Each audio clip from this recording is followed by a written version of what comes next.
नमस्कार दोस्तों, आपका अपने यूट्यूब चैनल मान्या स्टडी पॉइंट में स्वागत है। दोस्तों आज हम लोग सीटेट दिसंबर 2024 के लिए बाल विकास एवं शिक्षा शास्त्र के 30 महत्वपूर्ण प्रश्नों का रिवीजन करेंगे।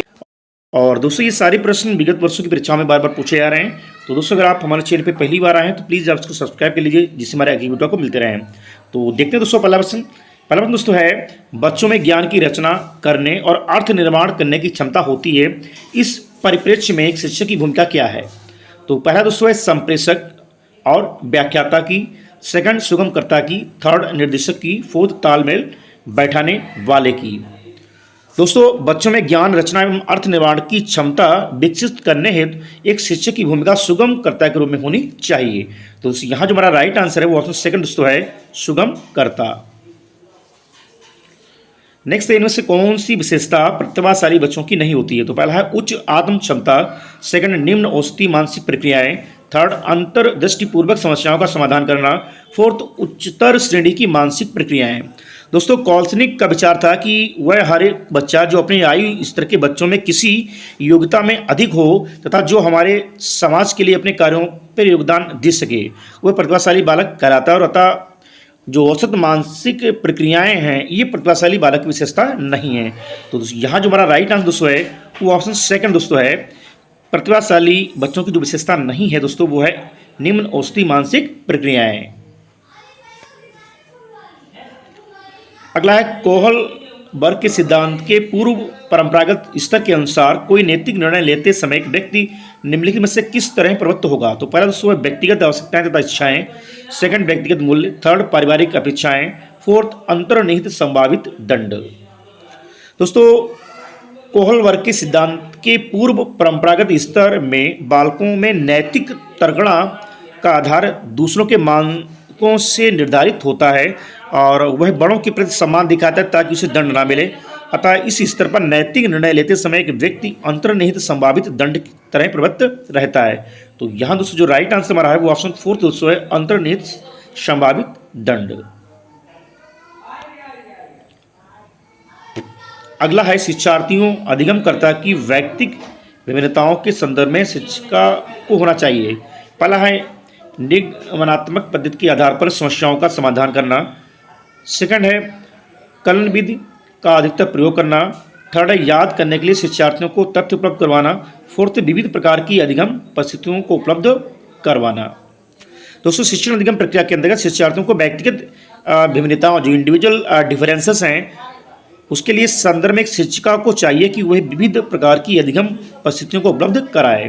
तो यहाँ दोस्तों जो राइट आंसर है हमारा ऑप्शन फोर्थ है दोस्तों है विविध प्रकार की अधिगम परिस्थितियों को उपलब्ध कराना। अगला है, निम्नलिखित में से कौन सा बाल विकास का एक सिद्धांत नहीं है? पहला है विकास के सभी क्षेत्र महत्वपूर्ण हैं, सेकंड सभी विकास परिपक्वन तथा अनुभव की अवता क्रिया पर परिणाम होते हैं, थर्ड सभी विकास तथा अधिगम एक समान गति से आगे बढ़ते हैं, फोर्थ सभी विकास एक क्रम का पालन करते हैं। दोस्तों विकास तथा अधिगम की गति सदैव एक समान नहीं होती है और इनकी गति में तीव्रता एवं मंदता अथवा उतार चढ़ाव के लक्षण देखे जा सकते हैं। तो यहाँ दोस्तों जो हमारा राइट आंसर दोस्तों है वो दोस्तों है ऑप्शन थर्ड, सभी विकास तथा अधिगम एक समान गति से आगे बढ़ते हैं। ये जो है बाल विकास के संदर्भ में सिद्धांत सही नहीं है। अगला, निम्नलिखित में से कौन सा आकलन करने का सर्वाधिक महत्वपूर्ण तरीका है? तो फर्स्ट दोस्तों है आकलन शिक्षण अधिगम में अंतर्निहित प्रक्रिया, सेकंड आकलन एक शैक्षणिक सत्र में 2 बार करना चाहिए, शुरू में और अंत में, थर्ड आकलन शिक्षक के द्वारा नहीं बल्कि किसी बाह्य एजेंसी के द्वारा कराया जाना चाहिए, फोर्थ आकलन सत्र की समाप्ति पर करना चाहिए। दोस्तों आकलन का प्रयोजन सीखने सिखाने की प्रक्रियाओं एवं सामग्री का सुधार करना होता है और दैनिक गतिविधियों और अभ्यास के उपयोग से अधिगम का बहुत ही अच्छा आकलन हो सकता है। और आकलन शिक्षण अधिगम में अंतर्निहित प्रक्रिया है जो आकलन का सबसे प्रभावी तरीका है। तो यहाँ दोस्तों जो राइट आंसर दोस्तों ऑप्शन पहला दोस्तों है आकलन शिक्षण अधिगम में अंतर्निहित प्रक्रिया है। अगला है, निम्नलिखित में से कौन सा सृजनात्मकता से संबंधित है? तो पहला है अपसारी चिंतन, सेकंड है सामयिक चिंतन, थर्ड अहमवादी चिंतन, फोर्थ अपसारी चिंतन।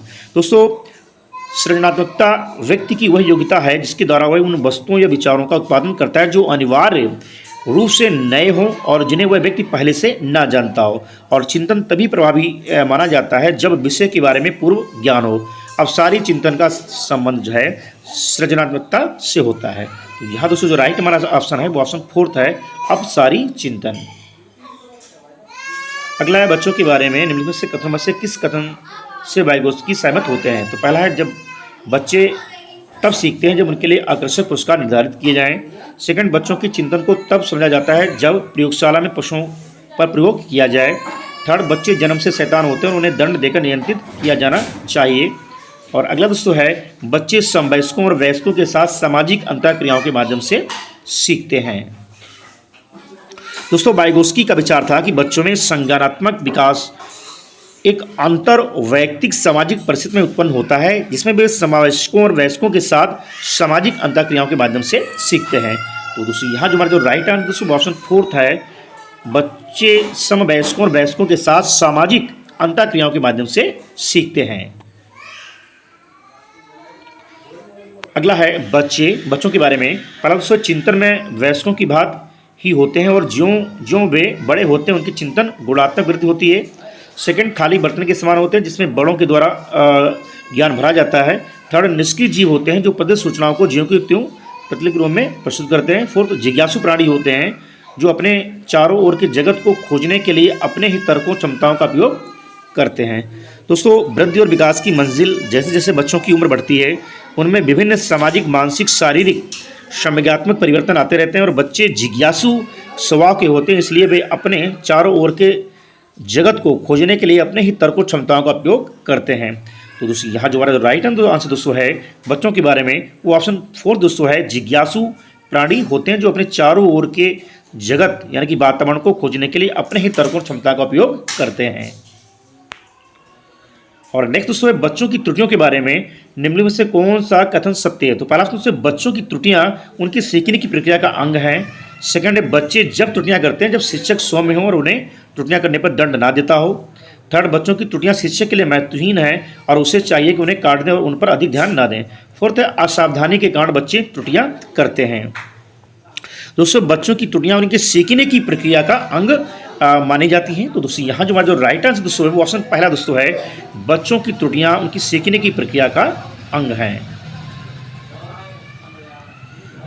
अगला है, अध्यापक को यह सुनिश्चित करना चाहिए कि उसकी कक्षा के सभी शिक्षार्थी अपने आप को स्वीकृत और सम्मानित समझें। इसके लिए शिक्षक को चाहिए कि वह दोस्तों अध्यापक को यह सुनिश्चित करने के लिए कक्षा के सभी शिक्षार्थी अपने आपको स्वीकृत और सम्मानित समझें। ये आवश्यक है कि वे अपने शिक्षार्थियों की सामाजिक और सांस्कृतिक पृष्ठभूमि की जानकारी प्राप्त करें तथा कक्षा में विविध मतों को प्रोत्साहित करें। तो यहाँ दोस्तों जो राइट आंसर दोस्तों हमारा है ऑप्शन 3 दोस्तों है, अपने शिक्षार्थियों की सामाजिक और सांस्कृतिक पृष्ठभूमि की जानकारी प्राप्त करें और कक्षा में विविध मतों को प्रोत्साहित करें। नेक्स्ट दोस्तों है, सुरेश सामान्य रूप से एक शांत कमरे में अकेले पढ़ना चाहता है जबकि मदन एक समूह में अपने मित्रों के साथ पढ़ना चाहता है। ये उनकी विभिन्नता के कारण है। तो पहला ऑप्शन दोस्तों है अधिक्षमता, सेकंड है अधिगम शैली, थर्ड है परावर्तकता स्तर, फोर्थ है मूल्यों। दोस्तों अधिगम शैली में भिन्नता के कारण बालकों की पढ़ने की प्रवृत्तियों में अंतर आ जाता है, इसलिए सुरेश सामान्य रूप से एक शांत कमरे में अकेले ही पढ़ना चाहता है जबकि मदन एक समूह में अपने मित्रों के साथ पढ़ना चाहता है। तो दोस्तों यहाँ जो राइट आंसर हमारा ऑप्शन सेकंड दोस्तों अधिगम शैली की। अगला है, भारत में भाषिक विभिन्नता बहुत कम है। इस संदर्भ में विशेषकर कक्षा फर्स्ट और सेकंड के प्राथमिक स्तर पर बहुभाषिक कक्षाओं के बारे में सबसे उपयुक्त कथन क्या हो सकता है। तो पहला है, विद्यालय में उन्हीं बच्चों को प्रवेश दिया जाए जिनकी मातृभाषा वही हो जो शिक्षा के लिए अपनाई जा रही हो। सेकंड है, शिक्षकों को सभी भाषाओं का सम्मान करना चाहिए और सभी भाषाओं में अभिव्यक्ति के लिए बच्चों को प्रोत्साहित किया जाना चाहिए। थर्ड है, जो बच्चे कक्षा में मातृभाषा का उपयोग करते हैं अध्यापक को उनकी उपेक्षा करनी चाहिए। और फोर्थ दोस्तों है, शिक्षार्थियों को अपनी मातृभाषा या स्थानीय भाषा का प्रयोग करने पर उन्हें दंडित किया जाना चाहिए। तो दोस्तों यहाँ पे हमारा जो राइट आंसर दोस्तों हो सकता है वो ऑप्शन सेकंड दोस्तों है। हम जानते हैं दोस्तों भारत एक बहुभाषी देश है, अतः कक्षा फर्स्ट और सेकंड के शिक्षक को सभी भाषाओं का सम्मान करना चाहिए और सभी भाषाओं में अभिव्यक्ति के लिए बच्चों को प्रोत्साहित किया जाना चाहिए। तो ऑप्शन सेकंड दोस्तों हमारा यहाँ पे सही है। अगला है दोस्तों, प्रकृति पोषण विवाद में प्रकृति से क्या अभिप्राय है। तो पहला दोस्तों, जैविकी विशिष्टताएं या वंशानुक्रम सूचनाएं, सेकंड है व्यक्ति की मूल वृत्ति, थर्ड है भौतिक और सामाजिक संसार की जटिल शक्तियां, फोर्थ है हमारे आसपास का वातावरण।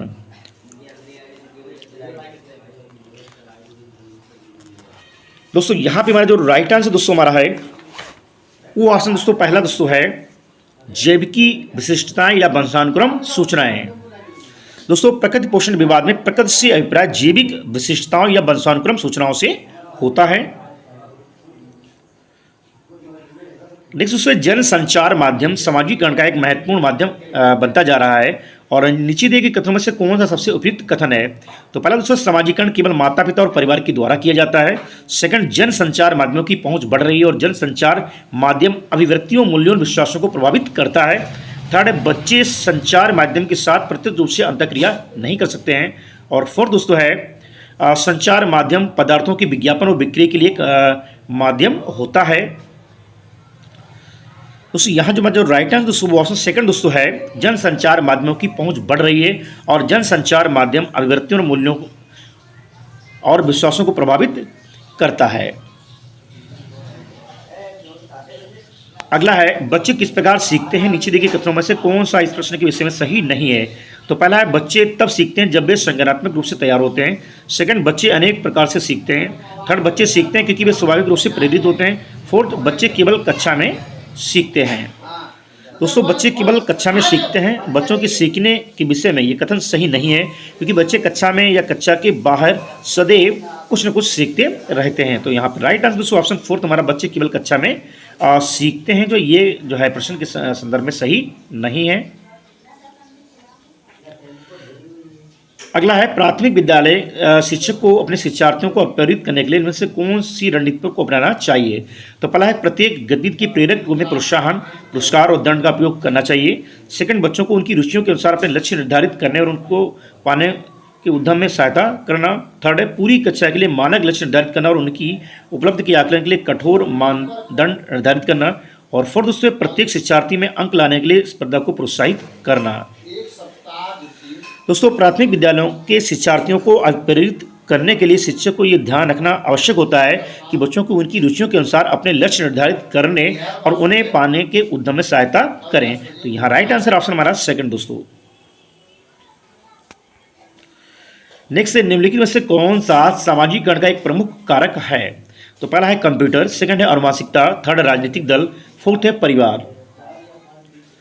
दोस्तों सामाजिक प्रत्याशाओं और मानदंडों के अनुसार जब बालक व्यवहार करना सीख लेता है तो उसे सामाजिकरण की संज्ञा दी जाती है और बालकों के सामाजिकरण में परिवार, साथियों का समूह, स्कूल, भाषा आदि जो है सबसे महत्वपूर्ण भूमिका निभाते हैं। तो दोस्तों यहाँ जो राइट आंसर दोस्तों है वो ऑप्शन पहला फोर्थ दोस्तों है परिवार। सामाजिकरण का जो प्रमुख कारक दोस्तों है वो है परिवार। नेक्स्ट दोस्तों बच्चों को समूह कार्य देना एक प्रभावी शिक्षण रणनीति है क्योंकि छोटे समूह में कुछ बच्चों को दूसरे बच्चों पर हावी होने की अनुमति होती है। सेकंड सीखने की प्रक्रिया में बच्चे एक दूसरे से सीखते हैं और परस्पर सहायता भी करते हैं। थर्ड बच्चे अपना काम जल्दी करने में समर्थ होते हैं। फोर्थ इसमें शिक्षक का काम कम हो जाता है। दोस्तों सीखने की प्रक्रिया में बच्चे एक दूसरे से सीखते हैं और परस्पर सहायता भी करते हैं जिसके परिणामस्वरूप उन्हें समूह कार्य देना एक प्रभावी शिक्षण रणनीति को दर्शाता है। तो दोस्तों यहाँ जो राइट आंसर दोस्तों हमारा है वो ऑप्शन सेकंड दोस्तों है बच्चों को समूह कार्य देना एक प्रभावी शिक्षण रणनीति क्योंकि सीखने की प्रक्रिया में बच्चे एक दूसरे से सीखते हैं और परस्पर सहायता भी करते हैं। तो ऑप्शन सेकंड दोस्तों सही है। नेक्स्ट दोस्तों है एक औसत बुद्धि वाला बच्चा यदि भाषा को पढ़ने एवं समझने में कठिनाई प्रदर्शित करता है तो इस संकेत देता है कि बच्चे का जो लक्षण है वो क्या प्रदर्शित कर रहा है। तो पहला दोस्तों है लेखन अक्षमता यानी कि डिस्ग्राफिया, सेकंड है गणितीय अक्षमता डिस्कैलकुलिया, थर्ड है गति समन्वय अक्षमता डिस्प्रेक्सिया, फोर्थ है पठन अक्षमता डिसलेक्सिया। दोस्तों डिसलेक्सिया एक व्यापक शब्द है और जिसका संबंध पठन विकार से होता है। इससे ग्रस्त एक औसत बुद्धि वाला बच्चा भाषा को पढ़ने तथा समझने में कठिनाई महसूस करता है। दोस्तों यहाँ पर राइट आंसर दोस्तों हो सकता है हमारा यहाँ पे पढ़ने में जो कठिनाई दोस्तों है वो दोस्तों है पठन अक्षमता यानी कि डिसलेक्सिया से। और अगला दोस्तों है शिशुकाल की अवधि क्या है। दोस्तों जन्म से लेकर 2 वर्ष की अवधि को शिशुकाल कहा जाता है और इस अवधि में बालक का शारीरिक तथा मानसिक विकास तेजी से होता है। तो दोस्तों यहाँ जो राइट है दोस्तों हमारा वो ऑप्शन पहला दोस्तों है जन्म से 2 वर्ष की अवधि को जो है शिशुकाल की अवधि कहा जाता है। और अगला है दोस्तों पियाजे के अनुसार 2 से 7 वर्ष के बीच एक बच्चा संज्ञानात्मक विकास की किस अवस्था में होता है। दोस्तों जीन पियाजे ने संज्ञानात्मक विकास की व्याख्या करने के लिए 4 अवस्थाओं के बारे में बताया है। पहली दोस्तों है संवेदी गति, तो 0 से 2 वर्ष होती है। पूर्व संक्रात्मक 2 से 7 वर्ष, मूर्त संक्रात्मक 7 से 11 वर्ष और औपचारिक संक्रात्मक 11 से 15 वर्ष। तो दोस्तों यहाँ जो राइट आंसर दोस्तों हो सकता है दोस्तों वो ऑप्शन 4 दोस्तों है पूर्व संक्रात्मक। 2 से 7 वर्ष की अवस्था को जो है पूर्व संक्रात्मक अवस्था कहा जाता है। और अगला दोस्तों है विकास से की ओर बढ़ता है। दोस्तों विकास सामान्य से विशिष्ट की ओर बढ़ता है और मानसिक तथा गतिक अनुक्रियाओं में सामान्य क्रियाएं पहले तथा विशिष्ट क्रियाएं बाद में होती हैं। तो यहाँ पर राइट आंसर हमारा है सामान्य विशिष्ट। और लास्ट